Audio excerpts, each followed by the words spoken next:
নমস্কার বন্ধুরা, আমি মধুমিতা আপনাদের জন্য নিয়ে এসেছি আবারও একটি নতুন recipe, dhaba style chicken recipe. আপনাদের সম্পূর্ণ রান্নাটি দেখার অনুরোধ রইল।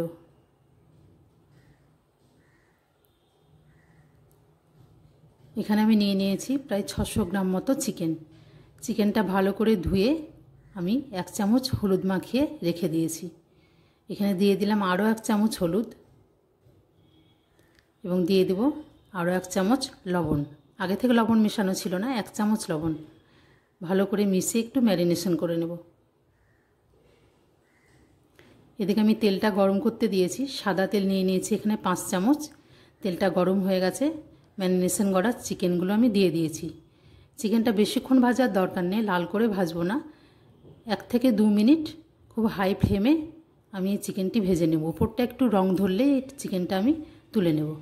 দেখুন চিকেনটা ভাজা হয়ে গেছে। এবার আমি এগুলো তুলে নেব। একদমই লাল করে ভাজা যাবে না।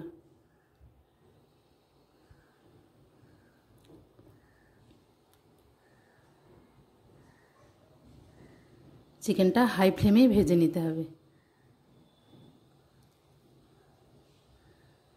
এই বেঁচে যাওয়া তেলটাতেই এবার আমি সম্পূর্ণ রান্নাটি শেষ করব। দিয়ে দিয়েছি এখানে গোটা গরম মশলা, এলাচ, লবঙ্গ, দারচিনি, একটা তেজপাতা এবং একটা শুকনো লঙ্কা। ফোড়নগুলো সব ভাজা হয়ে গেছে। এবার দিয়ে দিলাম এখানে 2টো কুচনো পেঁয়াজ। পেঁয়াজটাকে আমি একটু ভেজে নেব, তবে লাল করে ভাজার দরকার নেই। পেঁয়াজের জলটা শুকিয়ে আসলে আমি এখানে দিয়ে দেব 1 চামচ পেঁয়াজ বাটা।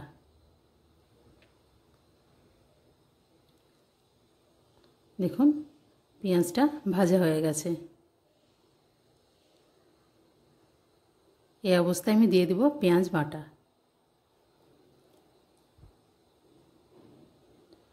এখানে আমি একটা পেঁয়াজ বাটা নিয়েছি।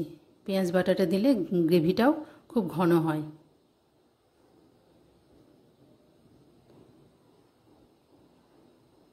পেঁয়াজ বাটাটাও আমি ভালো করে ভেজে নেব।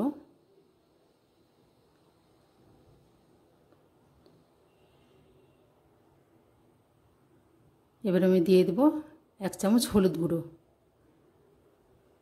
তেলের উপর হলুদ দিলে রঙটা খুব সুন্দর আসে।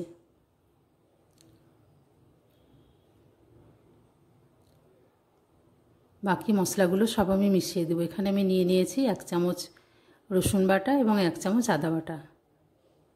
মশলাটা ভালো করে কষিয়ে নেব।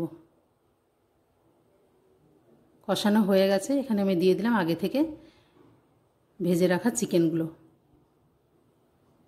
দেখুন চিকেনের কালারটা কত সুন্দর হয়েছে, আগে থেকে একটু ভেজে রেখেছিলাম বলে। এখানে কাঁচা চিকেন আমি অ্যাড করব না। দিয়ে দিলাম রঙের জন্য কাশ্মীরি রেড চিলি পাউডার 1 চামচ। আপনারা চাইলে ঝালের জন্য এখানে কাঁচা লঙ্কা বা শুকনো লঙ্কার গুঁড়ো ব্যবহার করতে পারেন। দিয়ে দেবো এখানে 2 চামচ জিরে গুঁড়ো।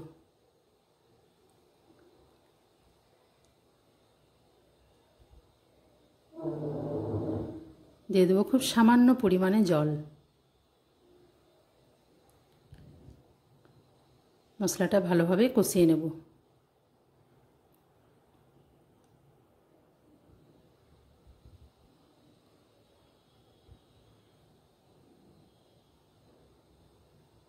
মশলাগুলো কষানো হয়ে গেছে।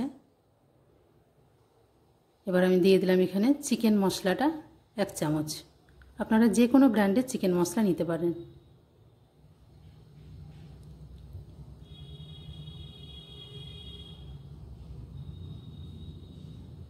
সম্পূর্ণ রান্নাটাই করতে হবে একদম অল্প আঁচে, ঢাকা দিয়ে দিয়ে করতে হবে। আমি এখানে 5 মিনিটের জন্য একটু ঢাকা দেব। এবার আমি দিয়ে দিলাম 2 চামচ টক দই। দইটা একটু ফেটিয়ে নিয়েছি। আমি এখানে কোনো টমেটো ব্যবহার করিনি। আপনারা চাইলে দইয়ের জায়গায় টমেটোও ইউজ করতে পারেন, তবে দই ব্যবহার করলে স্বাদটা অনেক গুণ বেড়ে যায়।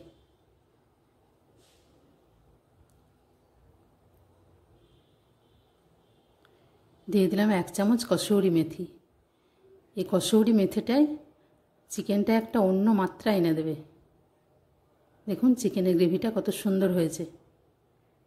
সমস্ত মশলা থেকে তেলটা বেরিয়ে এসছে।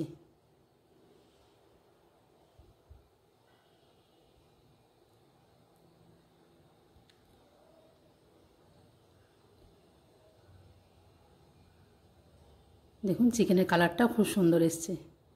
এখানে আমি দিয়ে দেবো আরও 1 চামচ লবণ। আগে চিকেনটা ভাজার সময় আমি 1 চামচ লবণ দিয়েছিলাম, এটা গ্রেভির জন্য আরও 1 চামচ লবণ আমি দিয়ে দিলাম।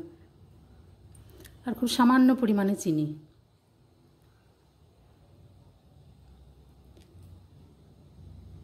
খুব অল্প পরিমাণ জল দিয়ে আমি চিকেনটা এখানে ঢেকে রেখেছিলাম সেদ্ধ হওয়ার জন্য।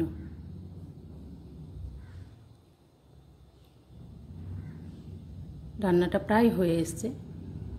আমার রান্নাটি ভালো লাগলে আমার চ্যানেলটিকে সাবস্ক্রাইব করবেন, নিচে যে লাইক বাটনটি আছে একটি লাইক করবেন এবং বেল বাটনটি প্রেস করে আমার পাশে থাকবেন।